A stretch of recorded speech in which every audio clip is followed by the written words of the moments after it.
Cash is king worldwide, but in Kenya, mobile money comes a very close second.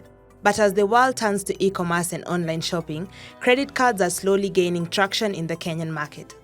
On Moolah Hacks, we explore the world of credit cards and how they can impact your spending. So a couple of years back, a credit card was considered an elitist product, and not very many Kenyans had it. Actually, it was taken up by the affluent and the high net worth customers. But I think banks have done a very good job in educating the public, and we've seen an increase in uptake year on year. Today, we are talking about around 400 to 500,000 credit cards in circulation across different banks, which is a good thing. And more, we are seeing our consumers appreciating the convenience that is offered by credit cards. With an increase in e-commerce and online purchases, Kenyans are turning to credit cards to travel and go shopping globally. There is a lot of areas where credit cards are being used within the hospitality industry, within the travel industry, within the shopping space. As you know, Kenya is one of the most digitally savvy countries.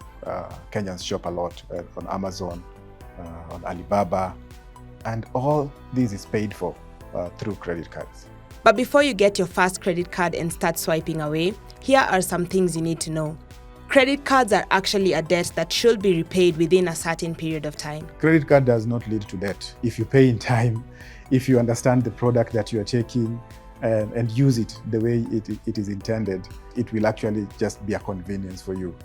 Sometimes you don't have the liquidity or you don't have the money to pay for something that you want immediately.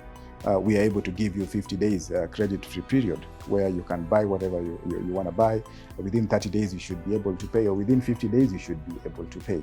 I think the problem that we see here is when initially credit cards were launched and were being sold, we didn't have enough consumer education. Secondly, you need a good credit score to qualify for a credit card. In Kenya today, we have both full file, we call it full file reporting. Full file reporting is we give both positive and negative.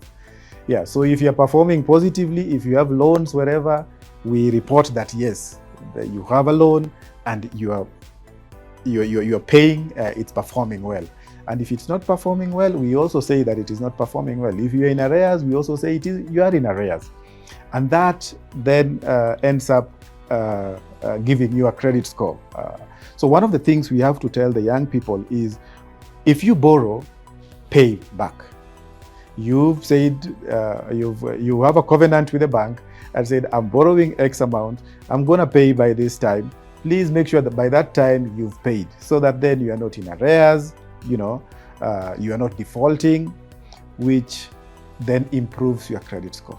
So, as the holiday festivities kick off and spending picks up, how does the credit card come in handy? If you want to use a credit card, as we've said, if it is travel, travel is something that has been planned for a very long time. You want to book an airline ticket, all that. You want to book your hotel accommodation. These are things you've thought about. In one way or another, you've set aside the funds, but you just want the convenience of plastic to make those payments. As you swipe your credit card, there are several benefits and rewards along the way. Anytime you use your card, then you'll be getting points which you can redeem at a later point in time. We also have a cashback campaign. Whatever you spend, we give you like a 5% cashback on whatever you have spent, which works well with the young generation, and customers love it. Importantly, if you use our World Credit Card, then you have access to airport lounges, you have access to hotels when you travel across the globe, you have access to medical insurance and travel insurance. So those are some of the benefits that the DTB card offers. And of course, the fact that you have 50 days credit period. If you pay within the 50 days, you don't pay any interest. And I think customers love that. Importantly, what we've also done is we've told the customers that yes, you can, in terms of whatever you want to pay back, you have a minimum pay, which is just 5% of the amount you've spent. But overall, as with every spending decision this holiday season, remember to plan ahead, pay it back, and swipe wisely.